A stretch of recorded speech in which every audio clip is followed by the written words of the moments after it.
Hello guys, and welcome to AppWhiz.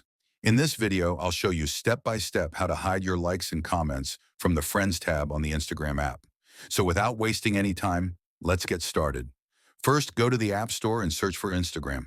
Make sure your app is updated to the latest version to avoid any issues. After that, open the Instagram app and go to your profile. Now tap on the three white lines in the top right corner of the screen. From here, scroll down a little and tap on Activity. Inside the Friends tab, you will see different options. If you want your activity to be visible, you can select the first option. But if you want no one to see your likes and comments, simply choose the second option. And that's it for this video. Make sure to like and subscribe for more helpful tutorials. Thanks for watching, and I'll see you in the next one.